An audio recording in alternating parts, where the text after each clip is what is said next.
সকলকে জয় যিশু এবং মহান ঈশ্বরকে ধন্যবাদ দিই যে আমাকে বাঁচিয়ে রেখেছে, সুস্থ সবল রেখেছে। তাই মহান ঈশ্বরকে ধন্যবাদ দিই।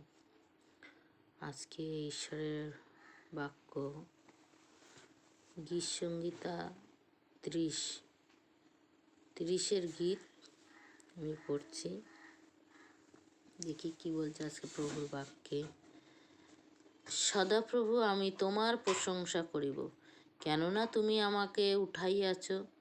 আমার শত্রুগণকে আমার বিষয়ে আনন্দ করিতে দাও নাই। হে সদাপ্রভু, আমার ঈশ্বর, আমি তোমার কাছে আর্তনাদ করিলাম, আর তুমি আমাকে সুস্থ করিলে। সদাপ্রভু, তুমি পাতাল হইতে আমার প্রাণ উত্তোলন করিয়াছ। তুমি আমাকে বাঁচাইয়া রাখিয়াছ, যেন গর্তে নামিয়া না যাই। হে সদাপ্রভু, সাধুগণ তাহার উদ্দেশ্যে সঙ্গীত করো, তাহার পবিত্র নামের ধন্যবাদ করো, কেননা তাহার ক্রোধ নিমেষ মাত্র থাকে, তাহার অনুগ্রহতেই জীবন। সন্ধ্যাকালে রোদন অতিথিরূপে আইসে, কিন্তু প্রাতকালে আনন্দ উপস্থিত। আমার সুখ অবস্থায় আমি বলিয়াছিলাম, আমি কখনো বিচলিত হইব না। সদাপ্রভু, তুমি আমার আপন অনুগ্রহেই আমার পর্বত দৃঢ়রূপে স্থাপন করিয়াছিলে। তুমি মুখ লুকাইলে আমি বিহ্বল হইয়া পড়িলাম। সদাপ্রভু, আমি তোমাকেই ডাকিলাম, সদাপ্রভুর কাছে বিনতি করিলাম। কূপে নামিলে আমার রক্তে কি লাভ? তুমি ধূলি কি তোমার স্তব করিবে? তোমার সত্য কি প্রচার করিবে? শুনো হে সদাপ্রভু, আমাকে কৃপা করো। সদাপ্রভু, আমার সহায় হও। তুমি আমার বিলাপ নৃত্যে পরিণত করিয়াছ। তুমি আপন চট খুলি আমাকে আনন্দ পটুকায় বদ্ধকটি করিয়াছ, যেন আমার গৌরব তোমার প্রশংসা গান করে, নীরব না থাকে। সদাপ্রভু আমার ঈশ্বর, আমি চিরকাল তোমার স্তব করিব। আমেন। দিলাম যে পবিত্র শাস্ত্রের পবিত্র বাক্য সত্যি সুন্দর, যে আমরা জীবনে কি করলে আমরা ঈশ্বরের এই আশীর্বাদ পাব। সত্যি প্রথম 30 গীতে 1 পদে বলছে, সদাপ্রভু, আমি তোমার প্রশংসা করিব, কেননা তুমি আমাকে উঠাইয়াছ। আমরা অনেক সময় বিপদে পড়ি, অনেক সময় আমরা প্রার্থনা করি, সমস্যায় থাকি, কিন্তু আমরা যখন সেই সমস্যা থেকে বেরিয়ে আসি, সেই প্রার্থনার উত্তর পাই, ঈশ্বরকে ধন্যবাদ করি না। আমরা তাকে ভুলে যাই। 6 পদে বলছে, আমার সুখ অবস্থায় আমি বলিয়াছিলাম, আমি কখনো বিচলিত হইব না। আমরা যখন আনন্দে থাকি, সুখে থাকি, তখন আমরা কি বলি? আমার কোনো সমস্যা নেই, আমি বিচলিত হব না, আমি আমার কোনো রকম ভেঙে পড়ব না, আমরা এরকম বলি। কিন্তু যখন সমস্যা আসে, তখন যখন সমস্যা যন্ত্রণা আসে, তখন আর আমরা নিজেরাই কিছু করতে পারি না। ঈশ্বর যদি পাশে না থাকে, ঈশ্বর যদি সাহায্য না করে, আমরা কোনো দিনই কিছু করতে পারব না, কোনো দিন কখনো কিছু করতে পারব না।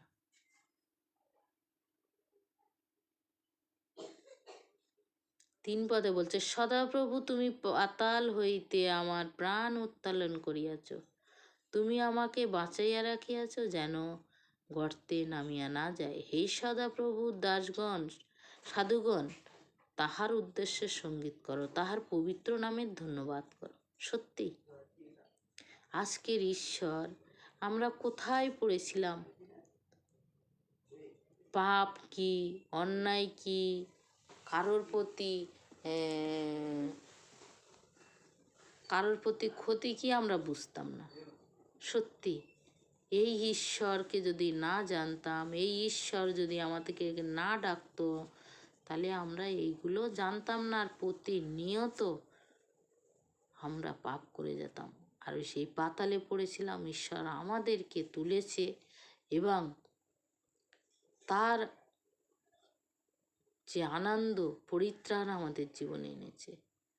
আমরা সত্যি আমরা পাপের কারণে আমরা এখনো আমাদের চিন্তা ভাবনায় চলাফেরায় আমরা পাপ করছি। তাই আমরা আমাদের সত্যি পরিবর্তন হওয়া উচিত যে প্রভু যদি আমাদের পাশে না থাকে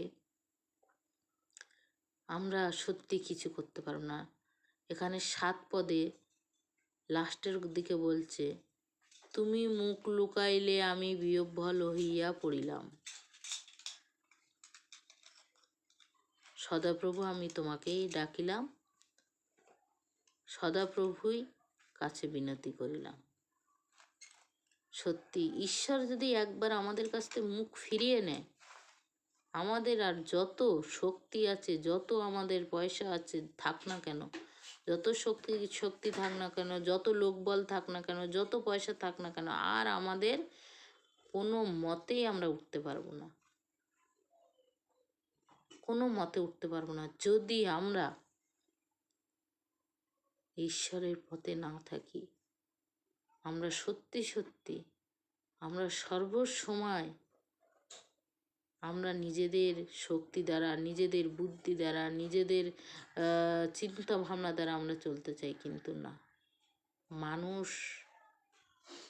মানুষের চিন্তা ভাবনায় মানুষের এতে কোনো কিছু ভালো করতে পারে না, কিন্তু কেউ যদি ঈশ্বরের শরণাপন্ন হয়, কেউ যদি ঈশ্বরে থাকে, ঈশ্বর তাকে বুদ্ধি দেন, ঈশ্বর তাকে শক্তি দেন, ঈশ্বর তাকে ভালো চিন্তা ভাবনা দান করেন, জ্ঞান দান করেন, তখন সে পরিপূর্ণ একটা মানুষ হয়। ঈশ্বর সত্যি যদি আমাদের কাছ থেকে মুখ ফিরিয়ে নেয়, আর আমরা কোনো দিন উঠতে পারবো না।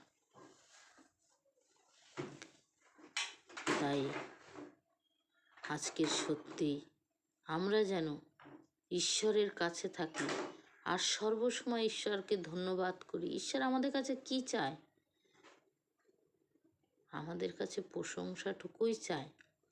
আমরা অন্যজনকে বলি যে ঈশ্বরের আশীর্বাদ পেয়েছি আমরা কি করি? আমরা পেয়ে আমরা অন্যকে বলি না, এবং ঈশ্বরকেও সেই কৃতজ্ঞতা বোধটুকু আমরা ঈশ্বরকে জানাই না।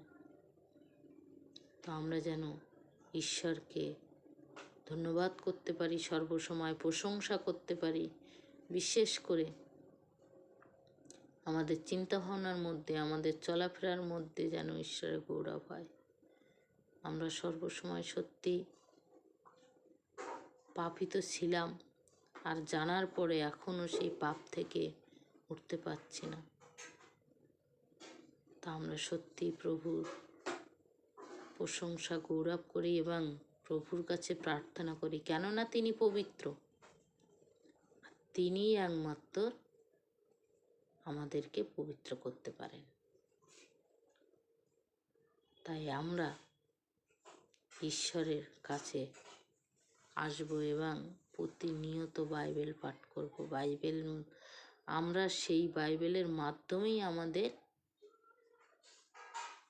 পরিবর্তনের মানে খুঁজে পাব, আর তার কাছে প্রার্থনা করব, চাইব। ঈশ্বর কি বলছে? চাও তোমাকে দেওয়া যাবে, খোঁজো তুমি পাবে, দ্বারে আঘাত করো তোমার জন্য খুলিয়া দেওয়া যাবে। যাকবের 1 অধ্যায় 5 পদে বলছে, কারোর যদি জ্ঞানের অভাব থাকে ঈশ্বরের কাছে চাও, তিনি অকাতরে দিয়ে থাকেন, তিরস্কার করেন না। সত্যি আমাদের প্রচুর জ্ঞানের অভাব, আমাদের সত্যি ভালো মানসিকতার অভাব, আমাদের সত্যি ভালো চিন্তা ভাবনার অভাব, ভালো আচার ব্যবহারের অভাব আমাদের। তো আমরা যেন প্রভুর কাছে আসি এবং তার আশীর্বাদ,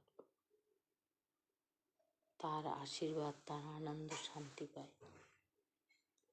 আমরা ঈশ্বরকে ধন্যবাদ করব, সর্বসময় প্রশংসা করব, তাহলে ঈশ্বরের সাহায্য পাব। আমেন। সকলকে জয় যিশু। ভালো লাগলে লাইক, কমেন্ট, শেয়ার করবেন, তাহলে আমি আরেকটি ভিডিও বানাতে উৎসাহিত হব। ধন্যবাদ।